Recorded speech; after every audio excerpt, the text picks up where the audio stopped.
Hello students, today you are going to start the next chapter of class 8 maths, that is understanding quadrilaterals. So before we go into the detail of this chapter, let us understand a few simple points. Now all of you know what is a plane. This area can be called as a plane surface, and if I draw a line that is drawn on a plane, I can similarly draw any curved circle or any. So you know that flat surfaces are generally the planes, and when I sketch any such surface in which you can see there is a curve or a turn is there, then we call it a curve. So there can be simple curve or there can be like the open and the closed curve. Like here you can see this is a closed figure, so this can be called a closed curve. But if I draw something like this and I leave it open, so this becomes a open curve. Also the curve which does not cross over each other, like here there is no crossing over of the curve, so this forms a simple closed curve. And if I just cross over and make a figure like this, as it is crossing over, I can say that this is a simple, or it is a complex closed curve because there is crossing over. Now any point inside the curve is an interior point, and any point outside the curve is an exterior point. Now our next main discussion is about the polygon. Now this word can be broken into two parts, where poly, as you know, means many and gon means the angle. So a polygon is generally a simple closed curve made entirely of the line segment. So if I draw only line segment, then I can say that this is a polygon. Even a three-sided triangle is a polygon. If I draw a square, it is a polygon with four sides. So it depends upon the number of sides that we are having, generally beginning from more than 3 and more than 3 sides. So polygon, a simple closed curve made up of line segments. Now if I talk about this square as a polygon and I name it A, B, C, D, you can see that the points which are joining each other, the corners, are known as vertices, or the meeting point of the two consecutive line segments, they are called the vertices. Like here we are having four vertices A, B, C, D. And similarly the line joining the adjacent, non-adjacent sides are known as diagonal. This is the adjacent side of A, so non-adjacent side is C. So when A and C join, or B and D join together, these are known as the diagonals. The line segments formed by joining the non-adjacent vertices are called the diagonals. Similarly, we can say that we have convex and concave polygons. Now if all the angles, like for these, if you see them, you know that all the interior angles of these polygons are less than 180, then we call it a convex polygon. Less than 180, each polygon with each interior angle less than 180 forms the convex polygon. But if I have, this is a straight line, if I have a polygon like this, so here the interior angle is more than 180, so such a polygon will become a concave polygon. With even if one of the angles, interior angles, is greater than 180, we call it a concave polygon. Now as you know, poly means many and gon means angle, so it is like triangle, that is 3 sides.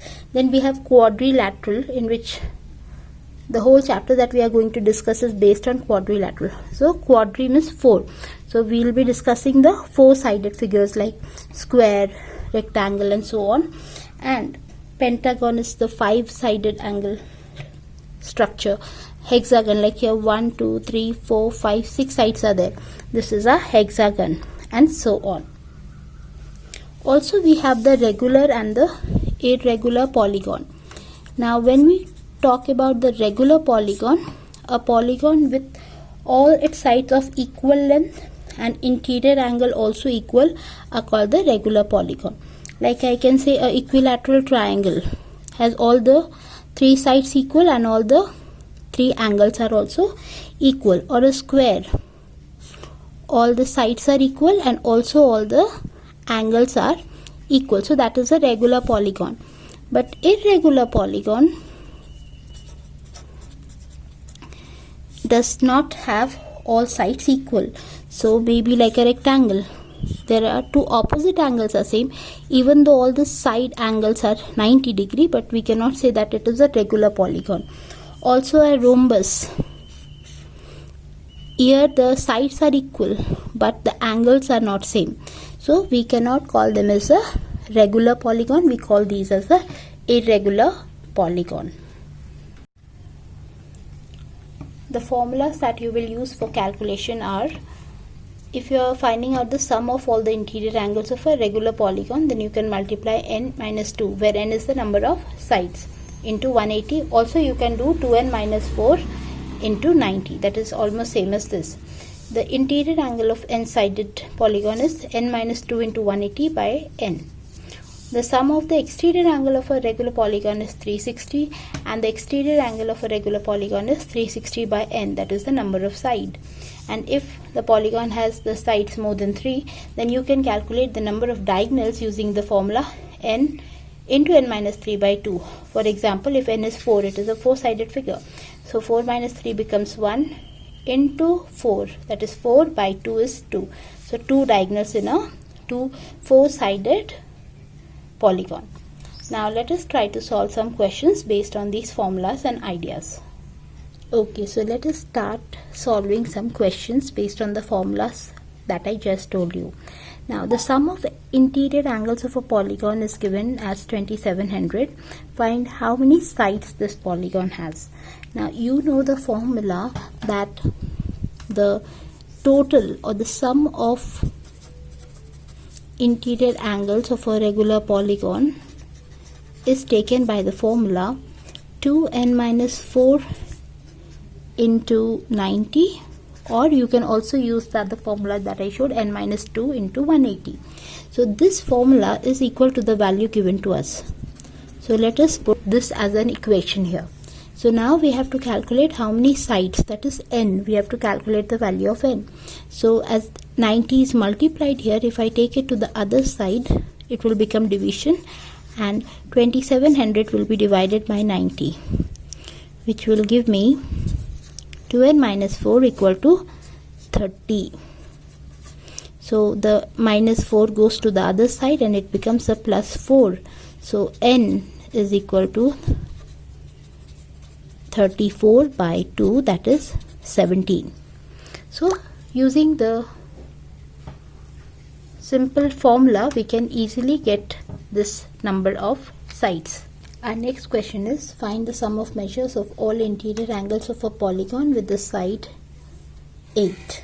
So according to the question, we can put the sum of the interior angle as n minus 2 into 180 formula. So here n is number of side is given to us as 8. So 8 minus 2 into 180, that will give me 6 into 180, that is 1080 degree. That will be the sum of the measures of all the interior angle. Our next question is, find the sum of sides of a regular polygon whose exterior angle is 60 degree. You know that the each exterior angle is equal to 360 by n, that is the number of side, and here it is asking us to calculate the number of side. So we can write n is equal to 360 by each exterior angle's value. So that will be equal to, here the exterior angle is 60 degree. So divide 360 by 60. So the number of sides of this regular polygon is 6. Our next question states that the sum angles of a pentagon are x, x minus 10 and so on. Calculate x. So before we start solving the question, first thing you do here is find out the total interior, sum of the interior angle of a pentagon. So you know, if we want to find sum of all interior angles of a pentagon has, penta means 5, so it has 5 sides. So we can put the formula n minus 2 into 180. Here n is 5. 5 minus 2 is 3. 3 into 180 will give me 540. So once I know this, now I can add all the 4 sides and I can equate it into 540 and get the value of x. Therefore, x plus x minus 10 plus x plus 20 plus 2x minus 44 plus 2x minus 70 is equal to 540. So first let us group all the x. So you have 1, 2, 3, 4, 5, 6, 7 x we are having. Minus 20, minus 10 plus 20 will be, we can solve all the positive integers and then the negative, or whichever way is comfortable to you. So here it becomes plus 20, I am separating and I am adding all the negative integers equal to 540. That is the sum of the angle of a pentagon, of sum of all the interior angles of a pentagon. So this adds up 54 minus 70, minus 54 and minus 70 is 124 is equal to 540. So plus 20 and this will give me 104 minus equal to 540. So this minus goes to the other side. So 7x equal to 540 plus 104. So that is 644. And now if I divide this 644 by x, x is equal to 644 by 7, then I'll get 9s are 63, 14 is the remainder, so 2s are. So each interior angle of this pentagon is going to be 92 degree. Now you may also have the question given in a form of a diagram and asked to solve the value of x or y or whatever literal it is. So here you can see it is a pentagon. How? You can see this is one side, this is one, this is second, third, fourth and fifth. So you know already from the previous question the sum of all interior angles of a pentagon is 540. If you get any other polygon, you can put the formula n minus 2 into 180 and calculate the sum of interior angles. So here you know that this is a straight line. So one interior angle and one exterior angle is a straight line, so it is 180.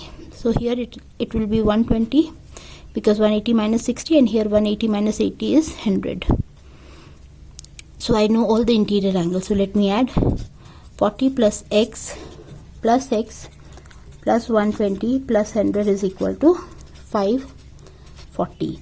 So 40 plus 2x equal to 220 equal to 540, or 2x equal plus 260 is equal to 540.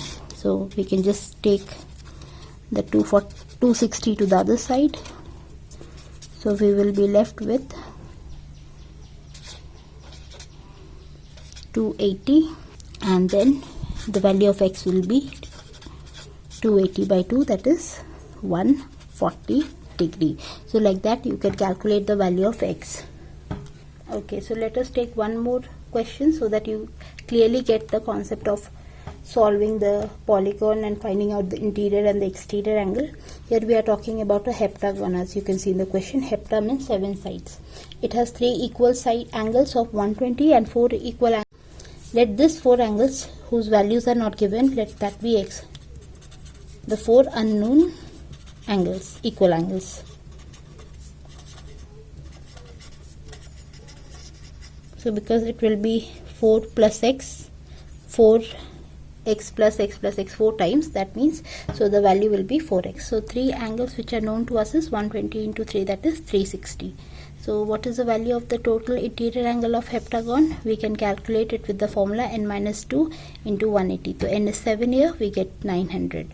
And the 360 plus 4x equal to 900 will be solved, and we will get the value of x is 135. So each side of the equal side of that heptagon, the 4 equal sides which were there, that is equal to 135 each.